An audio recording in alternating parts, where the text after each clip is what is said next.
Isang araw, hindi ako inaasahang pangyayari sa akin na tila mang kakaiba.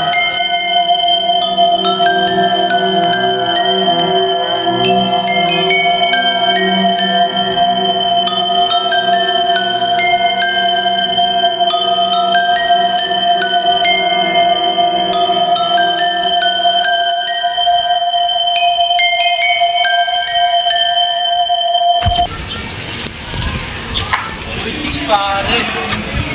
Ganda nga pare. Pare. Botol. Uy, Max, ha? Yung tagal mo. Kanina pa kami nag-aantay dito.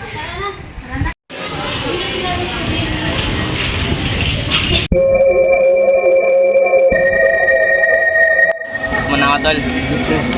Yeah, ako.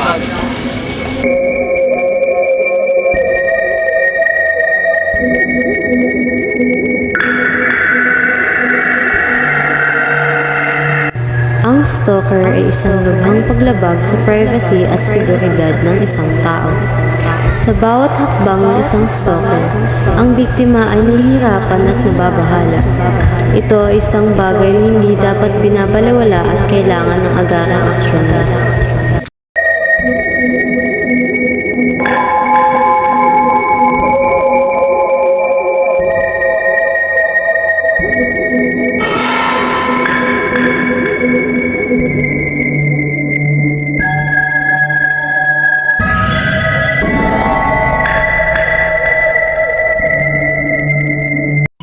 By the way, tapos na ba kayo sa mga assignments natin? Hindi pa.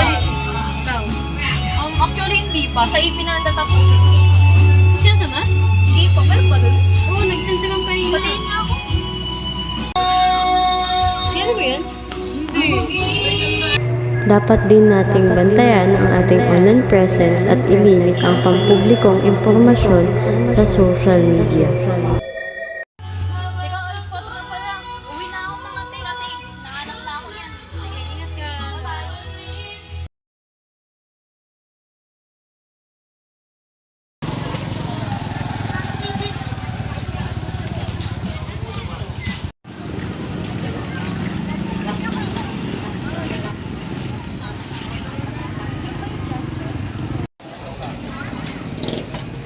Pabili nga ako. Roller paper, like violet. Thank you.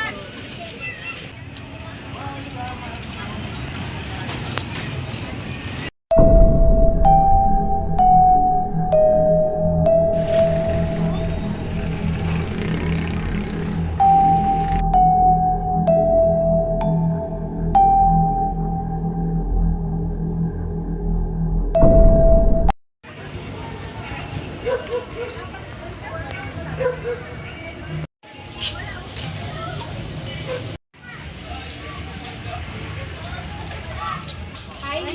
Hi! Ka na ng color paper. Magbibili ko lang. Sige. Bye-bye!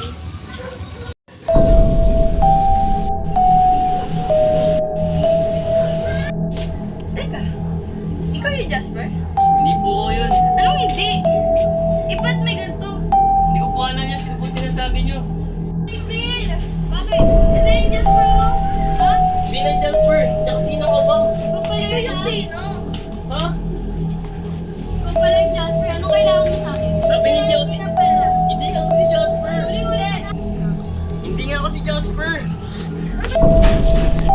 Ang extortion o pangingipin ay isang persahang panguha ng pera sa bantang panggigipit o paninira ng pangalan o reputasyon ng isang tao.